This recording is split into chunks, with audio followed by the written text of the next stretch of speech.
धुले के प्रसिद्ध कानबाई माता के उत्सव को रविवार से शुरुआत हो गई। ये उत्सव खानदेश की मिट्टी में रची बसी आस्था, परंपरा और सांस्कृतिक समृद्धि की जीवंत मिसाल है, जो सिर्फ आस्था नहीं बल्कि पारिवारिक एकता का प्रतीक है।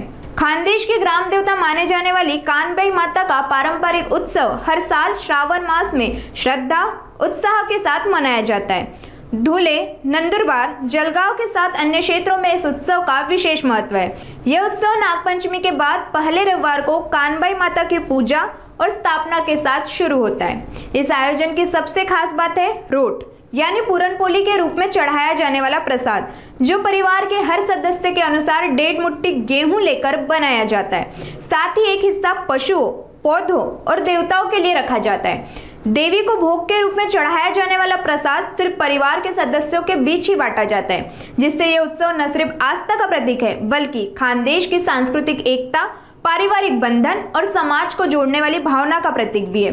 ऐसे समय में जब आधुनिकता लोगों को एक दूसरे से दूर कर रही है, कानबाई माता का उत्सव दिलों को जोड़ने का काम कर रहा है। रविवार को शुरू हुए इस यात्रा उत्सव का आज धूमधाम से समापन किया गया। शिरपूर शहरात मोठी मातेचं आमच्या घरी स्थापना होत असते। पिढी ना पिढी आई भगवती जवळ आमच्या परिवारातील मुलांचा शुभविवाह होत असतो। त्यांच्या सोबत इतर गावातील पंचक्रोशीतील इतर लोकांचेही कानबाई मातेचे नारळ पराणले जातात।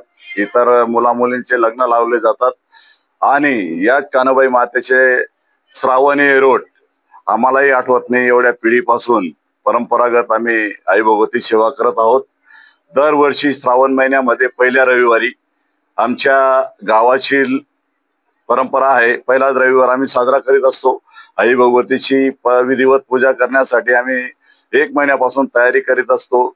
पूर्ण परिवार भाऊबंद या तयारीला लागलेले असतात आणि शनिवारी पासून या कानबाई मातेचा उत्सव सुरू होतो।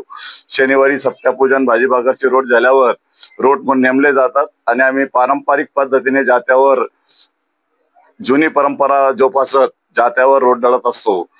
तसेच रविवारी आई भगवतीची स्थापना होत असते। दिवसभर मंडप सजवणं, देवीची साज श्रृंगार करून 7 वाजता स्थापना होते।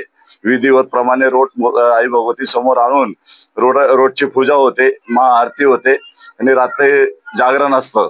तसेच सोमवारी आई भगवतीला नगर प्रदक्षिणा घालून नदीवर वाजत गाजत घेऊन सगळे महिला सगळे परिवार आनंद घेत देवीचा निरोप देण्यासाठी विसर्जन मिरवणूक साजरी होत असते आणि अशा पद्धतीने हा कार्यक्रम आम्ही दरवर्षी साजरा करीत असतो।